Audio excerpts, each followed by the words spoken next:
He grabbed a simple gas valve, the kind that usually ends up forgotten in a drawer, and shoved it onto a garden hose. Sounds ridiculous, but it actually worked.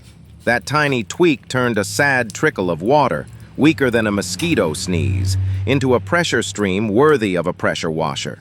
Yes, you heard right. A homemade pressure washer. Goodbye weak hose, goodbye drops dripping like a leaky faucet. Now it's just twist the valve and watch the magic. No need to spend money on expensive machines. Once again, the hack completely won.